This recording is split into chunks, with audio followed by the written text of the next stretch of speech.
Welcome all of you in Ramanujan science classes. This is a platform to give the knowledge about physics and mathematics from the basic concept to higher concept. Today we are going to discuss a topic, force on the surface of charged conductor. Means we have a charged object or we have a conductor. We have a conductor. This is a conductor.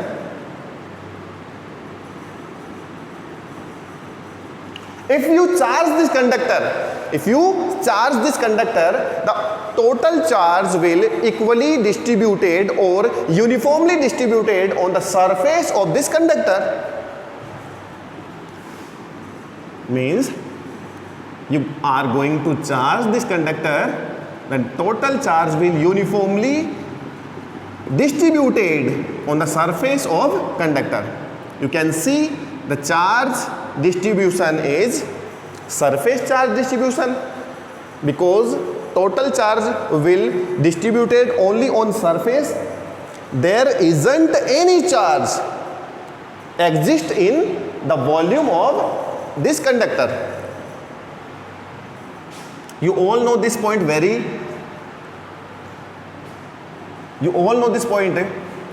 well. Guys, अपने पास में एक charge conductor था, charge किया तो charge उसके surface के ऊपर uniformly distributed हुए.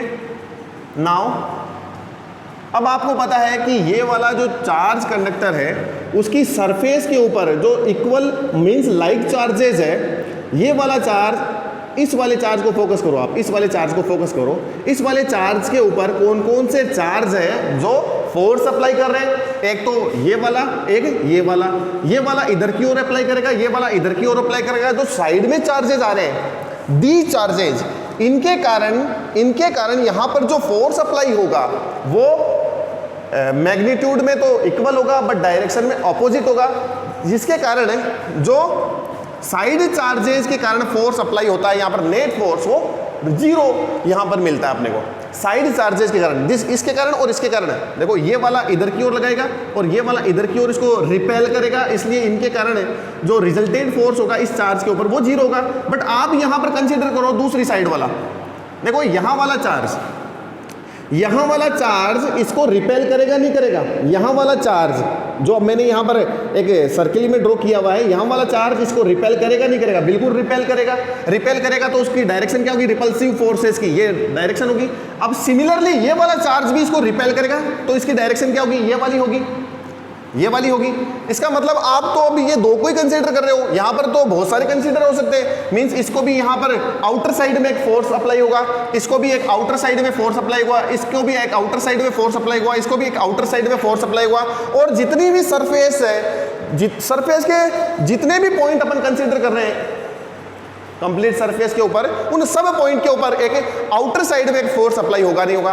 क्यों होगा? रिपल्सिव फोर्स होगा, क्योंकि लाइक चार्जेस है यहां पर और लाइक चार्जेस हमेशा एक दूसरे को रिपेल करते हैं. रिपल्सिव फोर्सेस होने के कारण ये जितनी भी सरफेस है वो एक दूसरे को, सरफेस का एक साइड सरफेस के दूसरी साइड को क्या करेगा? रिपेल करेगा. तो आप इस कॉन्सेप्ट को उस तरह से लो ना, जैसे मेरे पास में एक बलून है, बलून के अंदर एयर भरी हुई है. अब बलून एयर भरी हुई है तो बलून की जितने भी सरफेस है उसको एयर, अंदर वाली एयर क्या करती है? रिपेल करती है, धक्का मारती है. ऐसे उसकी साइड्स को क्या मारती है? धक्का मारती है. तो क्या होगा? फोर्स अप्लाई करती है तो प्रेशर लगता है. आउटर साइड में क्या लगता है? जो बलून की वॉल्स है उनके आउटर साइड में क्या लगता है? एक प्रेशर लगता है. वैसे ही पॉइंट वैसा का वैसा ही दिमाग में लाओ, आप माइंड में लेके आओ कि यहां पर जो चार्ज कंडक्टर है, उस चार्ज कंडक्टर की जो सरफेस है, सरफेस मतलब इसकी दीवारें, इसकी वॉल्स, उसके ऊपर, दीवारों के ऊपर या सरफेस के ऊपर आउटर साइड में एक फोर्स अप्लाई होता है. ठीक है ना? जैसे ये मान लो चार्ज है तो उसके ऊपर ऐसे ऐसे इधर की ओर ऐसे इनकी जो ये सरफेस है वो खींची हुई रहती है, वो एकदम उनके ऊपर क्या लगता है? फोर्स अप्लाई होता है आउटर साइड में. ऐसे ये वाला होगा ना तो इस तरफ आउटर साइड में ऐसे करके फोर्स अप्लाई होगा, वो एकदम खींची हुई रहेगी, ऐसे स्ट्रेस्ड रहेगी, एकदम स्ट्रेस्ड रहेगी. तो देखिए अपने को क्या फाइंड करना है? We have to find the force and the pressure as well as pressure. Force भी फाइंड करना है as well as pressure find करना है। कहां पर? चार्ज सरफेस, चार्ज कंडक्टर की सरफेस के ऊपर। Okay guys, got it? ठीक है।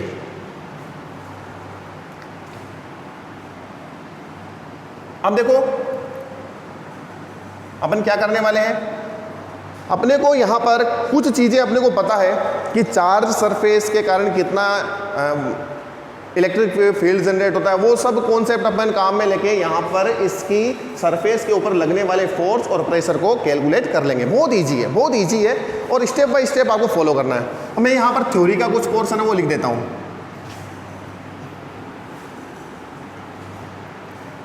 है ना। यहाँ से स्टार्ट कर रहा हूँ। Late consider a charged conductor, let's consider a charged conductor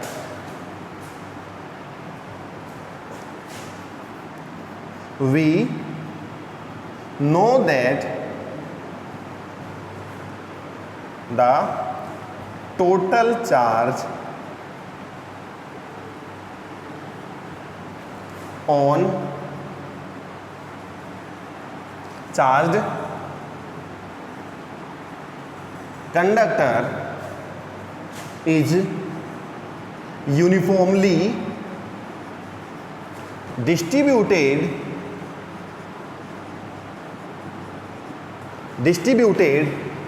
on the surface of that conductor. What I am saying, what I am trying to explain, this is a charge conductor and the total charge is uniformly distributed on the surface. आपने ये consider किया होगा, आपके दिमाग में एक idea ये भी आया होगा कि मैं इस स्फेरिकल शेप का कंडक्टर ही क्यों लूँ। ये मैंने इसलिए लिया है कि आपको इजीली समझ में आ जाए और मेरा कोई दूसरा रीज़न यहाँ पर लेने का नहीं है, ठीक है ना। आपको इजीली समझ में आ जाए।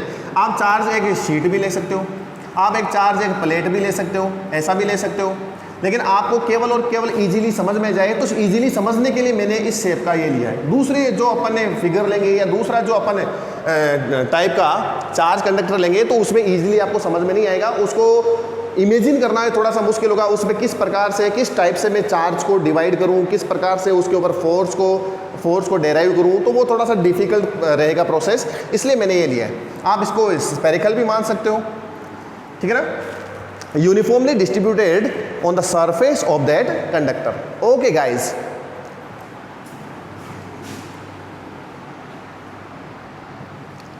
The surface charge density is sigma. The surface charge density is sigma. Here what is the charge density? क्या चार्ज डेंसिटी होगी? लैम्डा होगा, सिग्मा होगा या रो होगा? You know this is charge is equally distributed on the surface, then the terms is using is sigma. Surface charge density is sigma. Okay guys, note now what we are going to do. Take 2 point, 2 point अपने को consider करने हैं। क्यों consider करना है उसका भी reason मिल जाएगा। अपने को पता करना है, एक पॉइंट P1 ले लो, एक पॉइंट P2 ले लो। 2 पॉइंट को कंसीडर करो। एक तो आउटसाइड में है, इस कंडक्टर के आउटसाइड में एक पॉइंट है, एक इनसाइड एक पॉइंट है। इनसाइड पॉइंट कौन सा है? P2 एंड आउटसाइड कौन सा पॉइंट है? P1। आपको दिखने में तो ये डिस्टेंस ज़्यादा लग रही होगी, लेकिन ये point P1 near by point है, इस सरफेस के बहुत ही नियर है, बहुत ही नियर बाई पॉइंट है P1, है ना।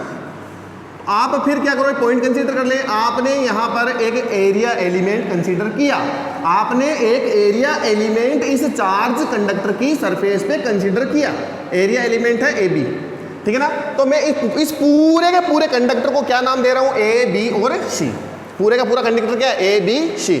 इस कंडक्टर की दो सरफेस के दो पोर्शन किए जा सकते हैं, एक तो छोटा वाला एरिया एलिमेंट और एक ये वाला भाग। एक बड़ा वाला या बिगर पार्ट कौन सा है, ए सी बी, और छोटा पार्ट कौन सा है, ए बी। गाइस क्लियर है?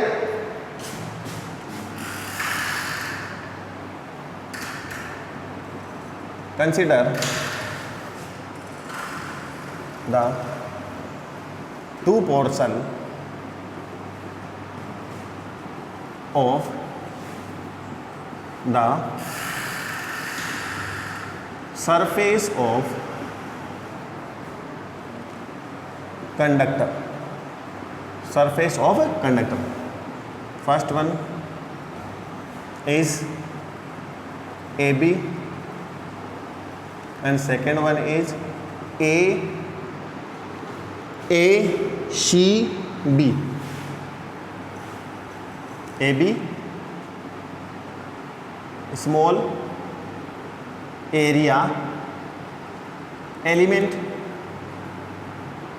and second one is ACB.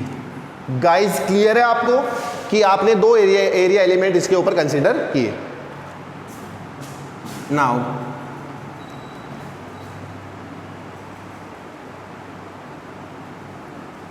let the charge on small area element is dq.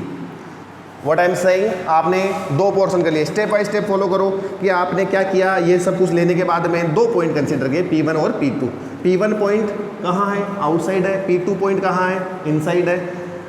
आपने फिर क्या किया, सरफेस को दो पार्ट्स में डिवाइड किया, एक तो छोटा वाला एरिया एलिमेंट AB, एक बिगर पार्ट ACB। गाइस क्लियर है? फिर आपने क्या किया, इस छोटे वाले पार्ट को कंसीडर किया। छोटा वाला पार्ट क्या है, बहुत ही छोटा सा है, बहुत ही मतलब पॉइंट शेप में मान लो आप, बहुत ही छोटा सा है। AB जो पार्ट है उसके ऊपर चार्ज कितना होगा भाई, छोटा सा पार्ट है तो छोटा सा ही चार्ज होगा, उसके ऊपर बहुत ही कम चार्ज होगा, तो DQ उसके ऊपर चार्ज है। AB पार्ट के ऊपर कितना चार्ज है, DQ चार्ज है। DQ चार्ज किसके ऊपर है, ऊपर है, AB पार्ट के ऊपर DQ चार्ज है। गाइस क्लियर है? Now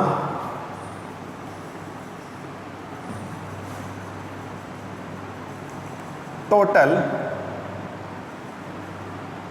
electric field, now total electric field on point on outer point P1 is EP1 and electric field on point P2 is EP2. What I am saying, जो outer point है P1 उसके ऊपर electric field कितना है, EP1। किसके कारण generate हुआ है, ये पूरा का पूरा कंडक्टर इस P1 पॉइंट के ऊपर कितना इलेक्ट्रिक फील्ड जनरेट कर रहा है, EP1। और इस पूरे कंडक्टर के कारण, चार्ज कंडक्टर के कारण P2 के ऊपर कितना इलेक्ट्रिक फील्ड जनरेट हो रहा है, EP2। समझ में आया? इतना क्लियर है? क्लियर है तो मैं मिटा दूं इसको, नीचे वाली थ्योरी को आप अच्छी तरह से देख लीजिए क्या क्या लिखा हुआ है। जितना भी डेटा है वो यहाँ पर लिख दिया है, थ्योरी में कोई गड़बड़ नहीं होनी चाहिए, देख लीजिए। मिटा रहा हूं मैं इसको।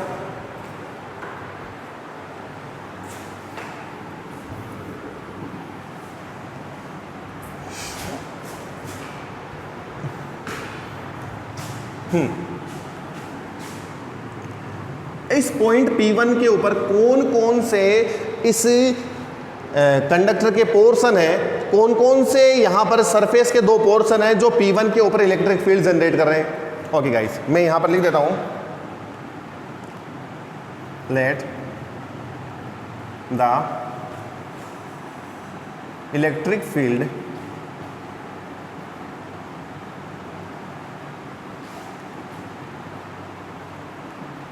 generated by small area element is E1 and electric field by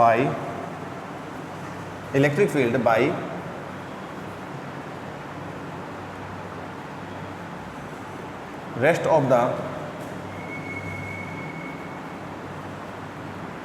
surface ACB is A2. What I am saying, इस पॉइंट P1 के ऊपर दो पोर्शन हैं जो इलेक्ट्रिक फील्ड जनरेट कर रहे हैं। एक तो ये AB पोर्शन, छोटा सा पोर्शन, ये भी इसके ऊपर इलेक्ट्रिक फील्ड जनरेट कर रहे हैं। अच्छा, AB के कारण कितना जनरेट हो रहा है? E1 vector. और बाकी जो बचा हुआ पोर्शन है ACB, जो बिगर पोर्शन है, वो भी P1 के ऊपर इलेक्ट्रिक फील्ड जनरेट कर रहा है। वो कितना है? E2। ठीक है ना? तो पॉइंट P1 के ऊपर E1 और E2 दोनों जनरेट हो रहे हैं। अब बताइए, आउटर जो पॉइंट P1 है उसके ऊपर AB किधर की ओर इलेक्ट्रिक फील्ड जनरेट करेगा? उसकी डायरेक्शन क्या होगी? देखिए, आउटवर्ड होगी ना, AB पॉजिटिव चार्ज है, तो पॉइंट P के ऊपर इलेक्ट्रिक फील्ड कितना जनरेट होगा? ऐसे जनरेट होगा, इतना इधर की ओर E1 जनरेट होगा। और यहाँ पर ये पॉइंट आउटर है, यहाँ पर है, तो रेस्ट जो पोर्शन है सरफेस का ACB बिगर पोर्शन, वो भी पॉजिटिव चार्ज से चार्ज है, और वो पॉइंट इसके इस जो बड़ी वाली पोर्शन है उसके पीछे ही तो आ रही है। ये बड़ी वाली पोर्शन इस पॉइंट के पीछे ही तो आ रही है, इधर ही तो है। तो पॉइंट P1 के ऊपर है, ये जो बिगर पोर्शन है वो भी इलेक्ट्रिक फील्ड जनरेट करेगा। किधर? आउटर डायरेक्शन में, ऐसे बाहर की ओर। समझ में आया नहीं आया? अब देखिए, पॉइंट P2 कहाँ है? इनसाइड है, इनसाइड द कंडक्टर। तो पॉइंट P2 के ऊपर या पॉइंट P2 पर भी दोनों पोर्शन इलेक्ट्रिक फील्ड जनरेट करेंगे। अब ये AB सरफेस देखो इधर है, पॉइंट P2 के ऊपर इलेक्ट्रिक फील्ड जनरेट करेगी, तो ये पॉजिटिव चार्ज से चार्ज है, इधर की ओर जनरेट करेगी, ऐसे ही। तो AB पोर्शन कितना इलेक्ट्रिक फील्ड जनरेट कर रहा है? वो E1 ही कर रहा है, E1 ही कर रहा है। अब देखिए, ये वाला भाग, ये वाला पोर्शन ACB P2 के ऊपर इलेक्ट्रिक फील्ड जनरेट कर रहा है, तो इधर की ओर जनरेट करेगा, कितना करेगा? E2। समझ में आया नहीं आया? क्लियर है? मैं वो मिटा देता हूं।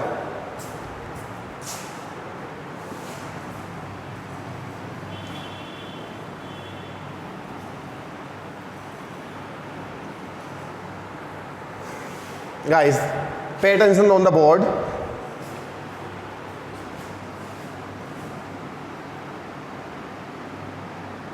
Electric net electric field on outer point, net electric field on outer point EP1 क्या हो जाएगा? E1 plus E2। समझ में आया ना? दोनों की डायरेक्शन सेम है। एंड EP2 कितना हो जाएगा? अब EP2 कितना होगा? देखो, EP2 पॉइंट P2 के ऊपर या पॉइंट P2 पर इलेक्ट्रिक फील्ड कैसे फाइंड होगा? अब यहां पर इनका सम तो होगा नहीं, E1 माइनस E2 कर दो, क्योंकि दोनों के डायरेक्शन E1 और E2 की डायरेक्शन क्या है? पॉइंट P2 के ऊपर देखना है। Consider point P2 and the direction of both electric field on the P2 will be opposite to each other, so the net electric field on P2 E1 minus E2, because यहां पर लिख देता हूं मैं, since E1 and E2 are opposite to each other on point P2।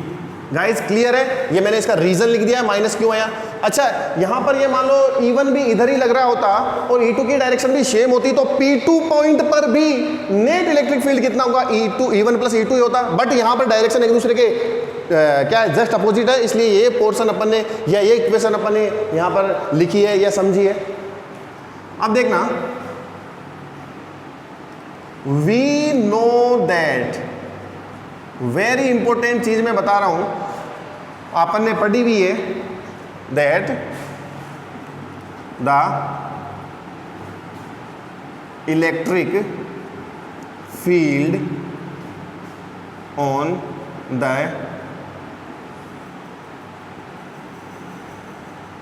Near by point of A conductor is sigma upon epsilon naught। very very important concept, we have read it in previous topic।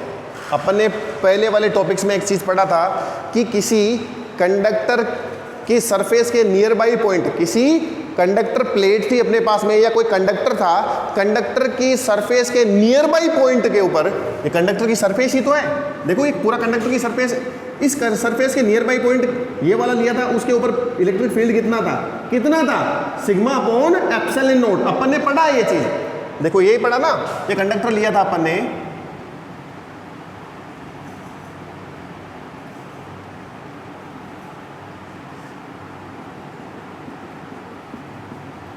ये conducting plate थी, तो इसके near by point अपन ने लिया था, तो वहां पर इलेक्ट्रिक फील्ड कितना जनरेट हुआ, सिग्मा अपॉन एप्सिलॉन नॉट, इतना ही जनरेट हुआ।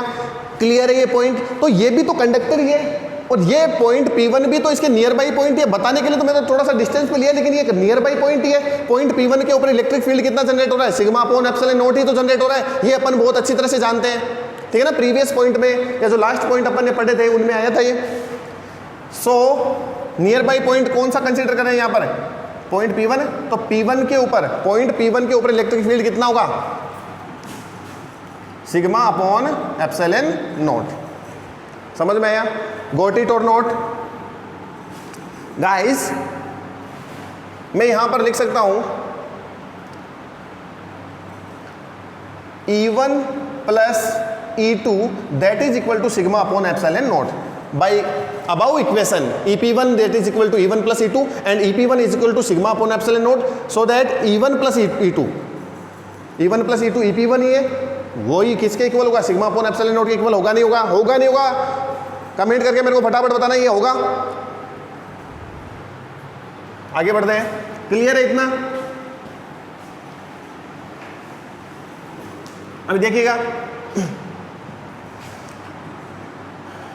consider on the point P2, since point P2 is inside the conductor, since point P2 is inside the conductor, point P2 inside है। अब आपको पता है कि अगर कोई कंडक्टर के इनसाइड कोई पॉइंट होता है या इनसाइड जो पार्ट्स होते हैं कंडक्टर के, उन पर इलेक्ट्रिक फील्ड कितना होता है, नेट इलेक्ट्रिक फील्ड 0 होता है।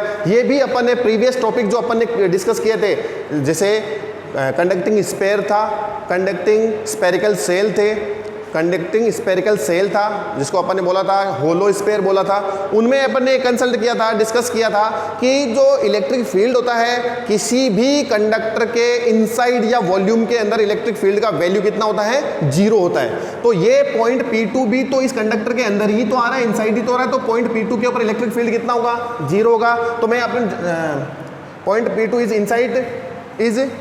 Inside the conductor, so electric field at point P2 is equal to 0. Thus EP2 that is equal to 0. Okay guys, this is equation number first, this is equation number second, this is equation number third. Guys, can we put the value of EP2 in equation number second? Can we put the equation the value of EP2 in equation number second?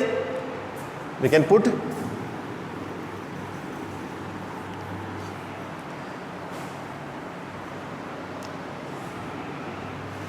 Okay guys, pay attention.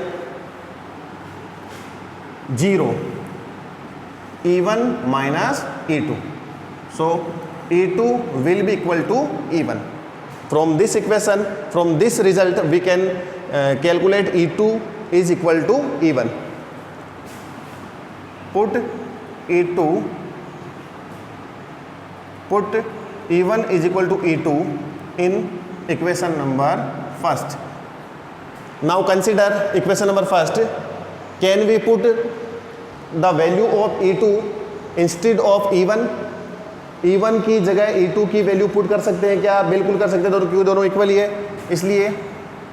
thus EP1 is equal to E2 plus E2 because E1 is also equal to E2, that is equal to 2E2. So EP1 equal to 2E2. Now what is the value of E2, sorry, what is the value of EP1? What is the value of EP1? EP1 is P1 is nearby point of the surface. Since EP1 we all know is sigma upon epsilon naught. EP1 की value sigma upon epsilon not मैंने पहले ही calculate कर ली क्योंकि near by point है।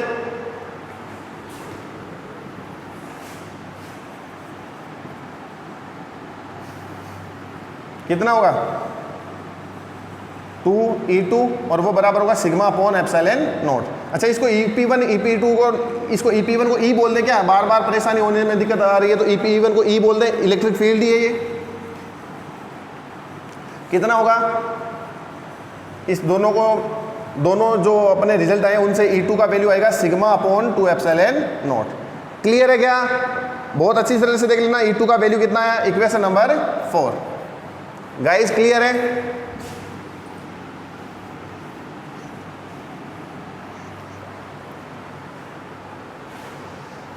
देखना अब क्या अपने को पता है, do we know the amount of charge on the small area element AB? What is the amount of charge on AB? That is, we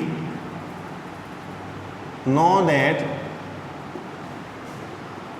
the charge on AB is dq।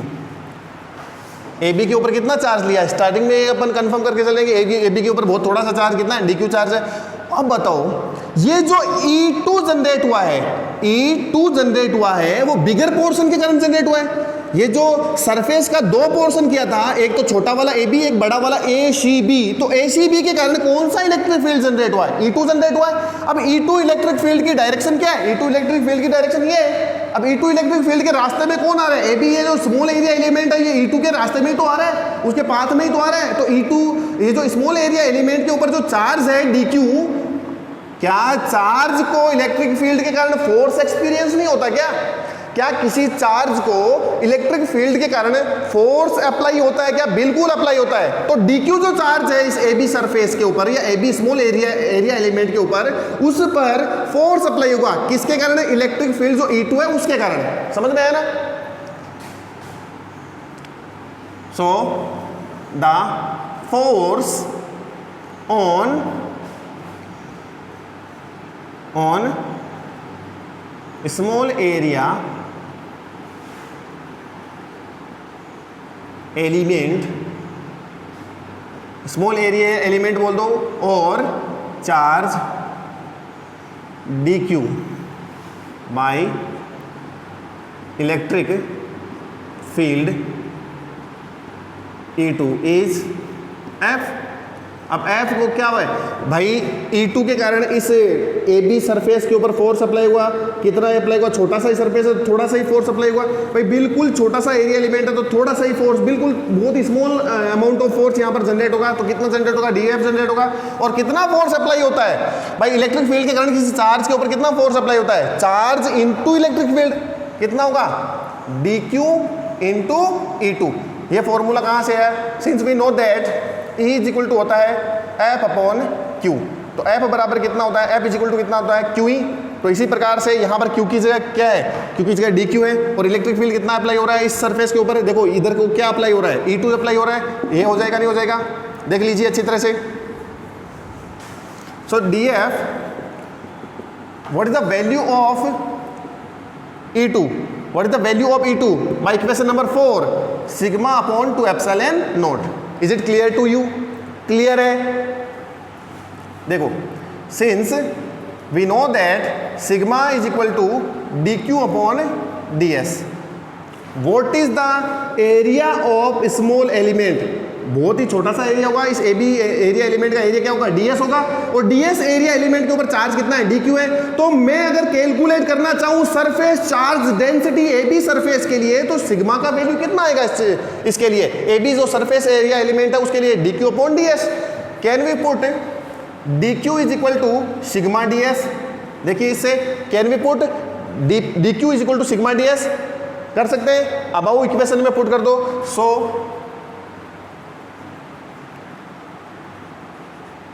dF will be equal to sigma ds into sigma upon 2 epsilon naught. Is it clear to you? Is it clear to you? Tell me honestly. मिटा दिया जाए?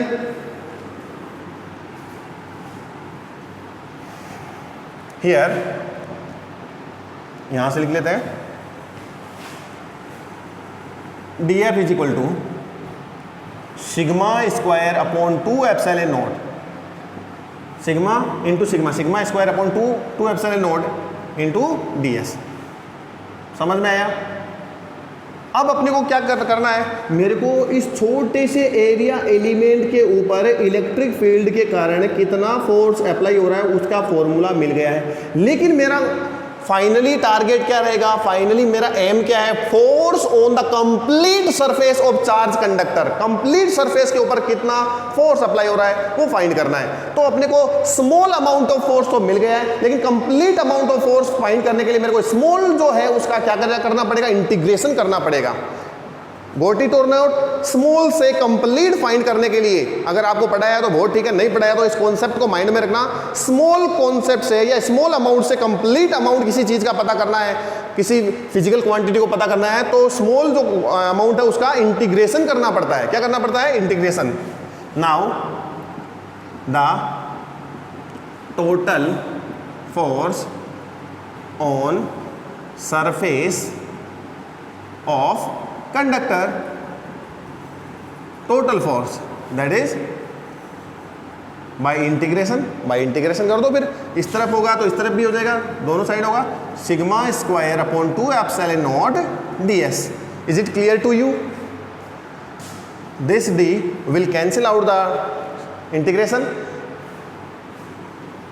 देखिए small को show करने के लिए यहां पर df लगा है, d लगता है। d किसको शो करता है? डिफरेंशिएशन को शो करता है, डिफरेंशिएशन को शो करता है। और डिफरेंशिएशन के पोर्शन के ऊपर अगर अपन इंटीग्रेशन का सिंबल लगा देंगे, साइन लगा देंगे, तो इंटीग्रेशन और d एक दूसरे के रेसिप्रोकल होते हैं, रेसिप्रोकल होने के कारण एक दूसरे को कैंसिल आउट कर देते हैं।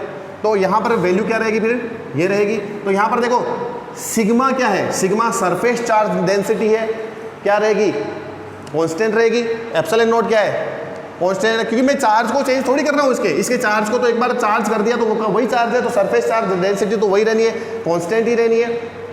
सरफेस चार्ज डेंसिटी यूनिफॉर्म है, ये यूनिफॉर्म है, ये कांस्टेंट है, 2 कांस्टेंट है। तो यहाँ पर देखो ये बाहर आ जाएंगे, इंटीग्रेशन के जो है साइन से बाहर आ जाएंगे 2 एप्सिलॉन नॉट, और यहाँ पर इंटीग्रेशन किसका बचेगा? ds का बचेगा।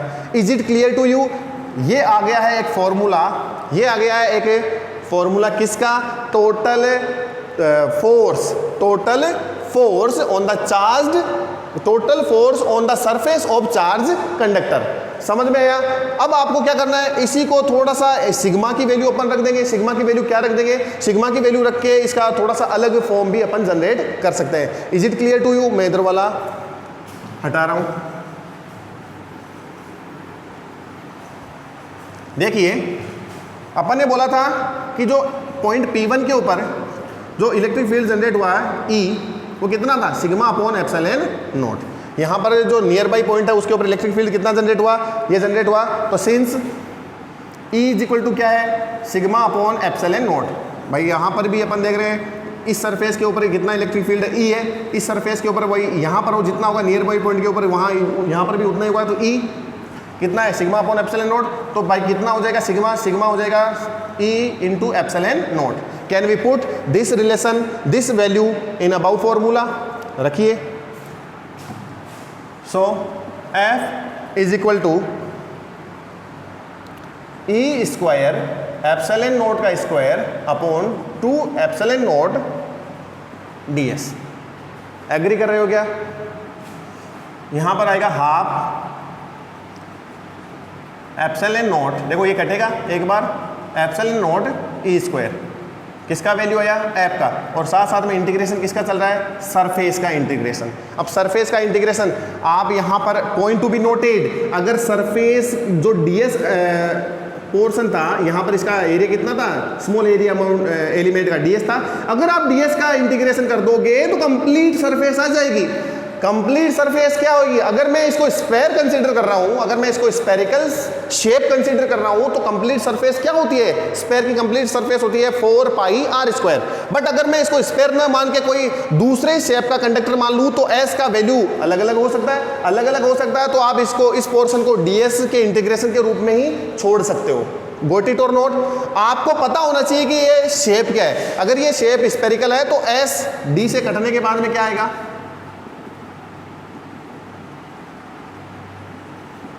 4 पाई आर स्क्वायर।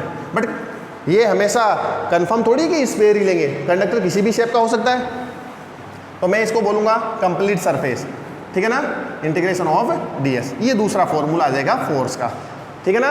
ये फोर्स कौन सा फोर्स है? ये फोर्स इलेक्ट्रिक फोर्स है। किसके ऊपर लग रहा है? कंडक्टर की सरफेस के पॉइंट के ऊपर लग रहा है, सरफेस पे लग रहा है। किधर की साइड से लग रहा है? आउटर साइड की ओर लग रहा है, बाहर की ओर लग रहा है। जैसे गुब्बारे पे बाहर की ओर वॉल्स के ऊपर जो फोर्स और प्रेशर लगता है ना, वैसा ही यहाँ पर प्रेशर है ये, वैसा ही यहाँ पर फोर्स है ये, ठीक है ना। नाउ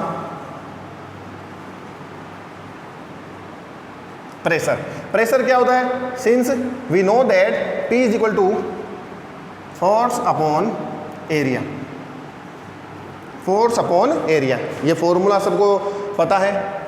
यहां पर देखिए इस इक्वेशन से, इस इक्वेशन से इसलिए देखिए, क्या ये कंप्लीट एरिया नहीं है क्या? ये इंटीग्रेशन का मतलब, डीएस का इंटीग्रेशन का मतलब कंप्लीट एरिया। एरिया का पोर्शन यहां पर एफ के अपॉन में आएगा, F upon integration of ds, वो क्या आ जाएगा?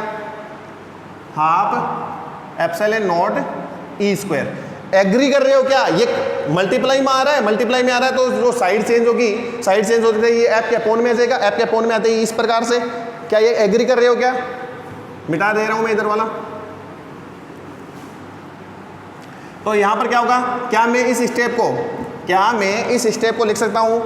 फोर्स, एफ को फोर्स अपॉन इसे डीएस का समाकलन का मतलब एरिया ऑफ सरफेस, और that is equal to half epsilon naught E square. Agree कर रहे हो क्या? अब फोर्स अपॉन एरिया क्या होता है? प्रेशर। ये चीज क्या होती है? प्रेशर होती है। तो pressure P is equal to हो जाएगा half epsilon naught E square. This pressure, this is called electric pressure on the surface of charged conductor. Guys, is it clear to you? Complete यहां पर derivation हो गया है। कितना pressure लगेगा इसे चार्ज, अब जरूरी थोड़ी है यहां पर, ये यहां पर भी सेम ही कॉन्सेप्ट काम आएगा यहां पर भी। तो जो प्रेशर लग रहा है, इस प्रकार से जो प्रेशर लग रहा है P, वो कितना होगा? Half epsilon naught E square, ठीक है ना, इस तरफ से। और प्रेशर तो आपने फाइंड कर लिया। फोर्स कितना लग रहा है? फोर्स लग रहा है half epsilon naught E square, और यहां पर क्या आ जाएगा? सरफेस का इंटीग्रेशन। समझ में आया? डीएस का इंटीग्रेशन, फोर्स इतना और प्रेशर इतना, फोर्स से प्रेशर निकाला तो आपके सामने है। Is it clear to you? ये आज का टॉपिक यहाँ पर खत्म होता है, फिनिश होता है। अब आपको कोई भी प्रॉब्लम है, किसी भी टाइप की कोई प्रॉब्लम है, तो मेरे नंबर आपके पास में है, किसी भी टाइम आप मेरे को पूछ सकते हो, कोई भी डाउट आए तो। बहुत ही इजी कॉन्सेप्ट है, आपको ये कंप्लीट करना है। आपके सामने फाइनल आंसर आ गया है, ये प्रेशर का और ये फोर्स का, ठीक है ना। इसको बोलेंगे इलेक्ट्रिक फोर्स और इसको बोलेंगे क्या? Electric pressure. इलेक्ट्रिक प्रेशर किसके ऊपर अप्लाई हो रहा है? चार्ज्ड सरफेस पे, कंडक्टर की चार्ज्ड सरफेस पे, ठीक है। Thank you.